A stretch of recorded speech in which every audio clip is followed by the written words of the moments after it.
નમસ્કાર વિદ્યાર્થી મિત્રો, ધોરણ 10ના ગણિતના છેલ્લા લેક્ચરમાં આપણે ઉદાહરણ 1 શીખ્યા હતા. ચેપ્ટર 13માં ઘનફળ પૃષ્ઠફળ. હવે જો મિત્રો, ખાસ આ ચેપ્ટર એવું ચેપ્ટર છે કે એમાં જો તમને ખાસ તો સૂત્રો આવડતા હશે તો તમે દાખલામાં કાંઈક આગળ કરી શકશો. જો સૂત્ર જ નહીં આવડતા હોય તો દાખલાની શરૂઆત જ તમને નહીં આવડે કરતા. એટલે ખાસ મેં જે સૂત્ર કાલના લેક્ચરમાં લખાવ્યા હતા અથવા જ્યારે ચેપ્ટર કર્યું ત્યારે લખાવ્યા હતા એ સૂત્રો ખાસ કરજો. બધી વસ્તુના પૃષ્ઠફળ, બધી વસ્તુના ઘનફળ, બરાબર, જે તમે ધોરણ 9માં હો તે શીખી ગયેલા છો. હવે આગળ વાત કરીએ તો આપણે ઉદાહરણ 2 પહોંચ્યા. તો ઉદાહરણ 2, હવે આમાં ઘણા દાખલા એવા છે કે એમાં તમારે ગુણાકાર ભાગાકાર કરતાં બહુ વાર લાગે, એટલે એના જવાબ જો યાદ રાખવાની શક્તિ હોય તો યાદ રાખી શકો તમે. કે બાજુની આકૃતિમાં બતાવેલ એક શો પીસ એક સમઘન અને અર્ધગોલકનો બનેલો છે. તો આ શો પીસની પ્રત્યેક ધાર પાયો સમઘન છે અને તેની પ્રત્યેક ધાર 5 સેમી છે. એટલે સમઘનની લંબાઈ L બરાબર 5 સેમી છે. એની ઉપર અર્ધગોલક મૂકેલો છે અને અર્ધગોલકનો વ્યાસ 4.2 સેમી છે. એટલે અર્ધગોલકની ત્રિજ્યા R બરાબર 4.2 ભાગ્યા 2 એટલે 2.1 સેમી. તો ખાસ ધ્યાન રાખજો,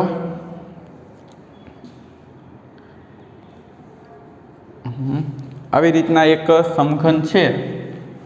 શું છે? સમઘન છે. એમાં આપણે ખાસ મૂકેલું છે અર્ધગોલક માથે મૂકેલો છે, બરાબર. તો હવે સૌથી પહેલાં તો સમઘનની વક્ર સપાટીનું ક્ષેત્રફળ બરાબર શું આવશે? 6L² એટલે 6 ગુણ્યા 5નો વર્ગ એટલે 25 6 150.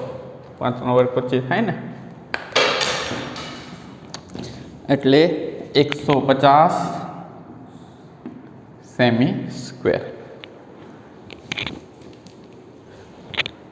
હવે જે આ અર્ધગોલક છે, ખાસ ધ્યાન રાખજો, આ અર્ધગોલક છે એ આની ઉપર ઢાંકેલો છે, એટલે કે સમઘનનો આટલો ભાગ ઓછો થઈ જશે.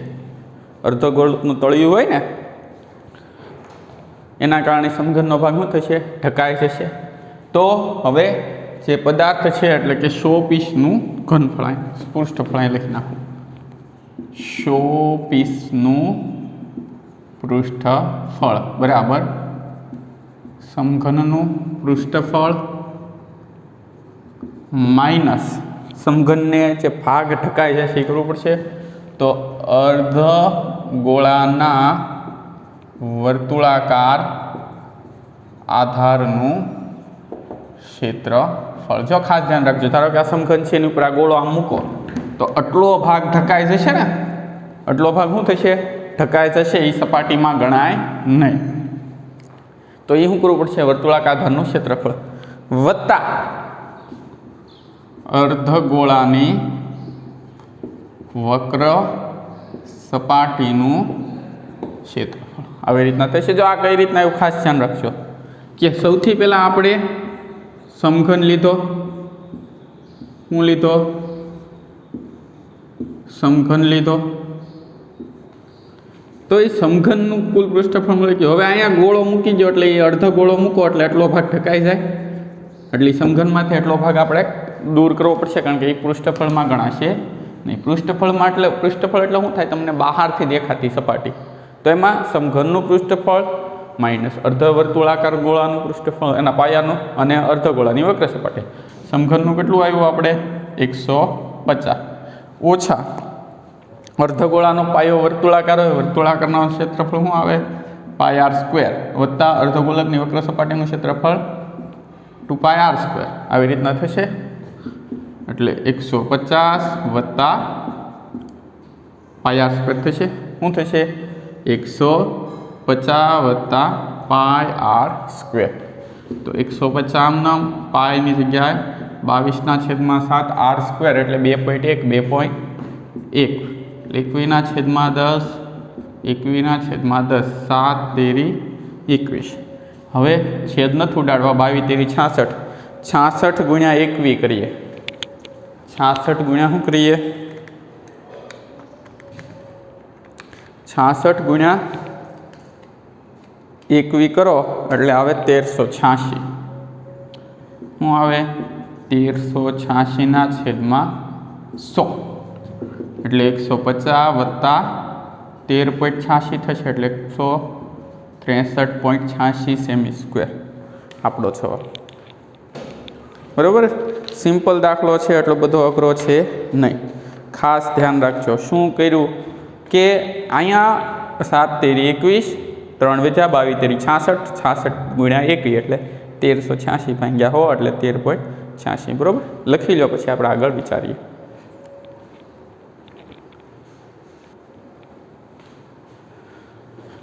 ચાલો તો સૌથી પહેલાં તો શું આપેલું છે? સમઘનની લંબાઈ L બરાબર 5 સેમી આપી છે। સમઘનની લંબાઈ L બરાબર કેટલા સેમી આપી છે? 5 સેમી। અર્ધગોલકની ત્રિજ્યા, એની ત્રિજ્યા, અર્ધગોલકની ત્રિજ્યા R બરાબર શું થશે? 4.2/2 એટલે 2.1 સેમી। 4.2/2 કારણ કે એનો વ્યાસ 4.2 સેમી આપેલો છે આપણને। પછી આગળ વાત કરીએ કે સમઘનની વક્ર સપાટીનું ક્ષેત્રફળ। તો સમઘનની વક્ર સપાટીનું ક્ષેત્રફળનું સૂત્ર શું આવે? 6L²। શું આવશે? 6L²। તો 6 5નો વર્ગ 25 6 150 રેડી એટલે 150 સેન્ટીમીટર સ્ક્વેર આવશે। હવે આગળ વાત કરીએ તો શો પીસનું પૃષ્ઠફળ। શો પીસનું પૃષ્ઠફળ, તો શો પીસના પૃષ્ઠફળમાં શું આવશે? સમઘનનું પૃષ્ઠફળ, ફરતી બાઉન્ડ્રી કેટલી છે આપણે ટૂંકમાં સટલી સપાટી દેખાય છે, તો આખો સમઘન દેખાય એમાંથી અર્ધગોલકનો જે ભાગ છે તળિયું એ ઢકાઈ જાય છે એટલે કે સમઘનનું ઘનફળ માઇનસ અર્ધગોળાકાર વર્તુળાકાર આધારનું ક્ષેત્રફળ, પણ અર્ધગોળાકાર ભાગ પાછો દેખાય છે એટલે કે અર્ધગોળાની વક્ર સપાટીનું ક્ષેત્રફળ। આ એક ખાસ ધ્યાન રાખજો કઈ રીતના કર્યું એ સમજાણું કે નહીં? ખાસ કે સમઘન હોય એની માથે આ વસ્તુ મૂકો એટલે આ ભાગ એનો તળિયું ઢકાઈ જશે એટલે એની અર્ધગોળાનો વર્તુળાકાર આધારનું ક્ષેત્રફળ બાદ કરી નાખવાનું ને ગોળાનું ક્ષેત્રફળ આવશે એટલે 150 - πr² વત્તા 2πr² એટલે ખાલી πr² વચ્ચે તો કિંમત મૂકો 150 વત્તા પાઈ એટલે 22/7 વત્તા 21/10, 21/10 તો 7 તેરી શું થશે?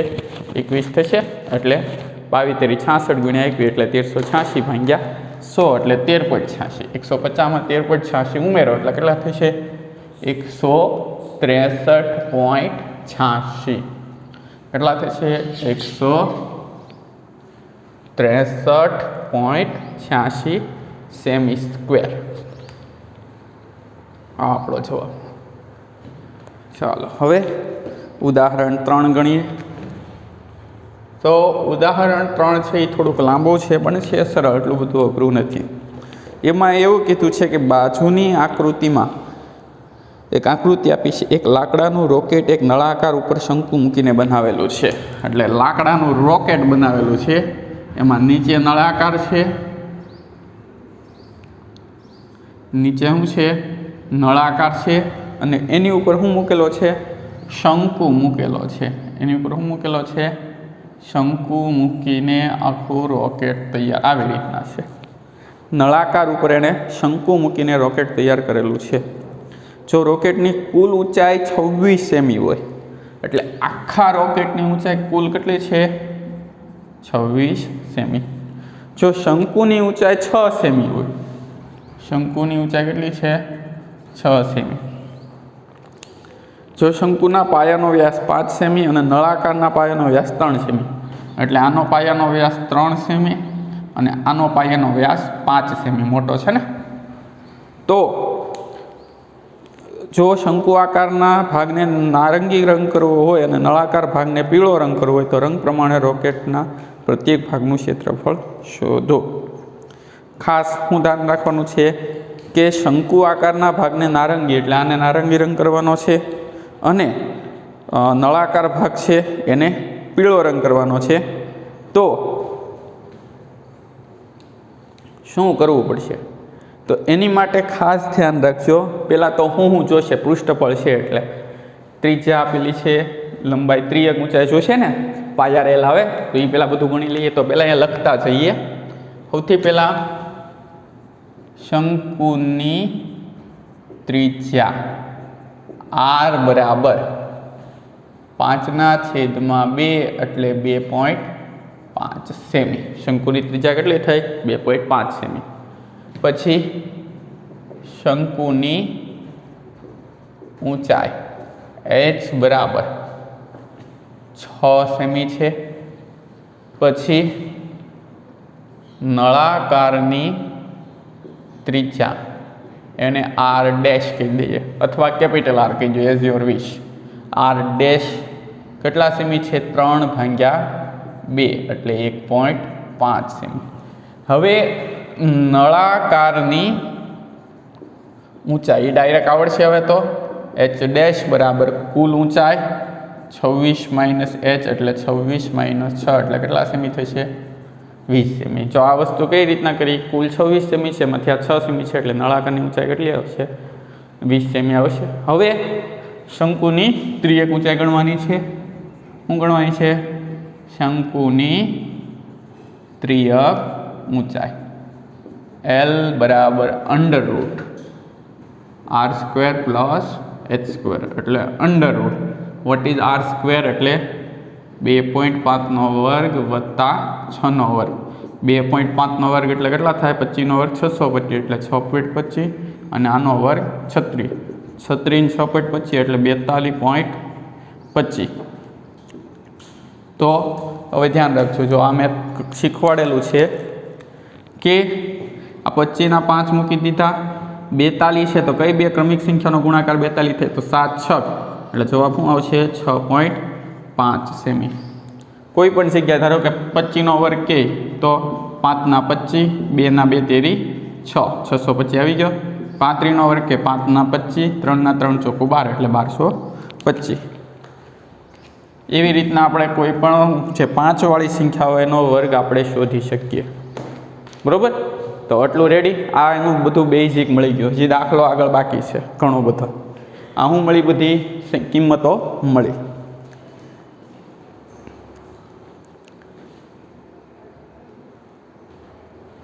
ચાલો તો આટલી વસ્તુ રેડી. શંકુની ત્રિજ્યા r 5/2 એટલે 2.5 સેમી. શંકુની ઊંચાઈ h એટલે 6 સેમી. નળાકારની ઊંચાઈ r ડેશ એટલે 1.5 સેમી. નળાકારની ઊંચાઈ h ડેશ એટલે 26 માઇનસ h એટલે 20 સેમી. અને ત્રિયક ઊંચાઈ કેટલી આવી? 6.5 સેમી. હવે ખાસ ધ્યાન રાખજો, શંકુ છે શું છે? શંકુ છે એને કયો રંગ કરવામાં આવે છે? તો નારંગી રંગ કરવામાં આવે છે. તો હવે શંકુમાં ધ્યાન રાખજો. આ રીતના શંકુ થશે. તો અહીંયા નારંગી રંગ હશે, અહીંયા નારંગી રંગ હશે એટલે વક્ર સપાટીનું ક્ષેત્રફળ આખું થઈ ગયું. હવે આ તળિયું નારંગી કરવાનું થશે. તળિયું કેવું થશે? નારંગી કરવાનું થશે. પણ આ જે નળાકાર જોઈન્ટ અહીંયા કરેલો છે એટલો ભાગ કલર કરવો પડશે નહીં. તમે વિચારી શકો આ વસ્તુ છે બરોબર, એની ઉપર અહીંયા હું આ વસ્તુ નળાકાર જોઈન્ટ કરી દઉં તો આ કલર ફરતે જ થશે ને. આ ગોળો છે એનો આધાર, ત્યાં એનું ક્ષેત્રફળ કાપવું પડશે કારણ કે ત્યાં કાંઈ કલર કરવો પડે નહીં. એટલે ખાસ યાદ રાખજો, નારંગી રંગના ભાગનું ક્ષેત્રફળ એનું નારંગી રંગના ભાગનું ક્ષેત્રફળ બરાબર શંકુની વક્ર સપાટીનું ક્ષેત્રફળ. શંકુની વક્ર સપાટીનું ક્ષેત્રફળ એટલે ફરતું કહેવાય, વત્તા શંકુના આધારનું ક્ષેત્રફળ એટલે પાયાનું ક્ષેત્રફળ બરોબર, વત્તા શંકુના આધારનું ક્ષેત્રફળ અને માઇનસ નળાકારના આધારનું ક્ષેત્રફળ. આવી રીતના થશે કે નારંગી રંગના ભાગનું ક્ષેત્રફળ, નારંગી રંગના ભાગનું ક્ષેત્રફળ બરાબર શંકુની વક્ર સપાટીનું ક્ષેત્રફળ વત્તા શંકુના આધારનું ક્ષેત્રફળ માઇનસ નળાકારના આધારનું ક્ષેત્રફળ. કારણ કે જો ખાસ ધ્યાન રાખજો, આ શંકુ છે એનું તળિયું આ બરાબર, આ હેઠળનો ભાગ છે, તો અહીંયા નળાકાર જોઈન્ટ કરજો અહીંયા.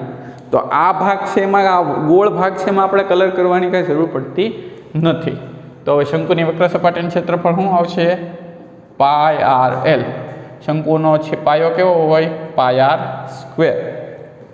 અને નળાકારનો પાયો કેવો હોય? પાય આર સ્ક્વેર. પણ એમાં પાય ડેશ છે ને ત્રિજ્યા, તો પાય 314 લેવાના કીધા કે આમ તો પાય સામાન્ય કાઢી લઈએ, એટલે R L plus pi R square minus R dash square આમ થશે. એટલે પાય આર કેટલા છે? તો 2.5. એલ કેટલા આવ્યા? 6.5. આર સ્ક્વેર 2.5 નો વર્ગ, આર ડેશ સ્ક્વેર 1.5 નો વર્ગ આમ થશે. આ તો ખબર છે ને. એટલે પાય 2.5 ગુણ્યા 6.5 એટલે એ થશે 16.25. 16.25 વત્તા 6.25 માઇનસ 2.25. કઈ રીતના આવ્યું? તો સિમ્પલ વસ્તુ છે. 25 ગુણ્યા 16 65 કરશો એટલે 1625 થાય. 65 ગુણ્યા 25 કરો એટલે કેટલું થાય? 1625. બે આંકડા પછી પોઈન્ટ. 2.5 નો વર્ગ 6.25, 15 નો વર્ગ 225. એટલે પાય કેટલા આવશે? 20.25. પાયની કિંમત મૂકી દો 3.14. 3.14 વડે 20.25 ને ગુણો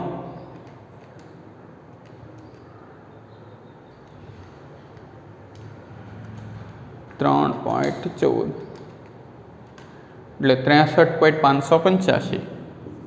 63.585 સેમી સ્ક્વેર. આ આપણો છે. શું આવશે? 63.585 સેમી સ્ક્વેર. બરાબર, જોઈ લો ખાસ, પછી આપણે આગળ ગણીએ.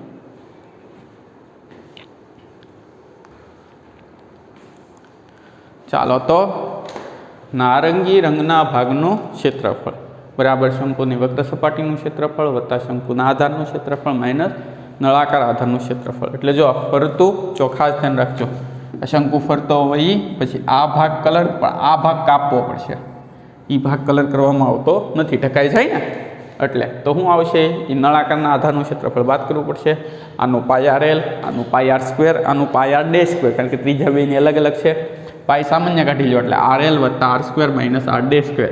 આર એલ 2.5 6.5, 2.5 નો વર્ગ 1.5 નો વર્ગ, 2.5 ગુણ્યા 6.5 એટલે 16.25, 2.5 નો વર્ગ એટલે 6.25, 1.5 નો વર્ગ એટલે 2.25. આ બેમાંથી બાદ કરો એટલે 4 વધે, 4 આમાં ઉમેરી ગયો, 16 ને 4 20.25 એટલે 63.585 સેમી સ્ક્વેર. હવે નારંગી રંગની વાત થઈ ગઈ. હવે કયો રંગ બાકી રહ્યો? પીળો રંગ. એ તો ખાલી નળાકાર જ બનાવવાનો છે ને. તો પીળા રંગના ભાગનું ક્ષેત્રફળ, પીળા રંગના ભાગનું ક્ષેત્રફળ. તો પીળો રંગ છે એના આખા ભાગનું ક્ષેત્રફળ બરાબર નળાકારની વક્ર સપાટીનું ક્ષેત્રફળ. હવે નારંગી રંગ નળાકાર છે એનો આ ભાગ તો ઢકાઈ ગયો છે એટલે ત્યાં કલર નથી કરવાનો, પણ અહીંયા કલર કરવો પડશે ને એક ઢાંકણે. એટલે નળાકારની વક્ર સપાટીનું ક્ષેત્રફળ વત્તા નળાકારના આધારનું ક્ષેત્રફળ. નળાકારની વક્ર સપાટીનું ક્ષેત્રફળ શું આવે? 2 pi are dash H dash. શું આવે? 2 pi are dash H dash. વત્તાનું શું આવશે? પાય આર ડેશનો વર્ગ. એટલે પાય આર ડેશ સામાન્ય નીકળે એટલે અંદર વચ્ચે 2h dash plus are dash. શું વચ્ચે? 2h dash plus are dash. એટલે 3.14 ગુણાકાર કરવામાં થોડીક ફી પડતી હોય તો 314/100 આર ડેશ એટલે 15/10. તો એ તો છેદ ઉડી જશે જેવા તેવા. 2 આ કેટલું આવ્યું? 6.20 વત્તા આર ડેશ સ્ક્વેર એટલે 1.5. આવી રીતના થશે. હવે 5 તેરી 5 દુ 157 દુ 157 તેરી 471 471 છેદમાં 100 બરાબર 40 વત્તા 1.5 એટલે 4.71 ગુણ્યા 41.5 4.71 કરો એને ગુણ્યા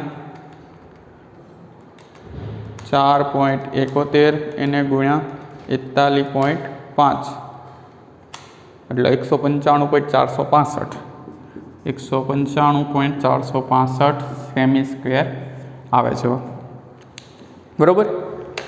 તો આ ભાગ તો થોડોક સરળ છે પણ આમાં યાદ રાખવાનો આ તળિયાને કલર કરવાનો છે, આ ઉપરનો ભાગ કાઢી નાખો તો નીચેનો ભાગ તો ખુલ્લો રહેશે। તો પીળા રંગના ભાગનું ક્ષેત્રફળ બરાબર નળાકારની વક્ર સપાટીનું ક્ષેત્રફળ વત્તા નળાકાર આધારનું ક્ષેત્રફળ એટલે 2πr² h' વત્તા πr² એટલે πr' 2h' પ્લસ r'। હવે અહીંયા પાઈની કિંમત મૂકો 314/100 ગુણ્યા 15/10 5 દુ 10 5 તેરી 15 157 તેરી 471/100 20 દુ 40 વત્તા 1.5 એટલે 41.5 અને આ 4.75 બેનો ગુણાકાર કરો એટલે 195.465 જવાબ આવે બરાબર। તો આજે આપણે આટલું રાખીએ, હવે બાકીના ઉદાહરણ છે એ તમે જ્યારે સ્કૂલે આવશો ત્યારે આપણે લઈશું બરાબર।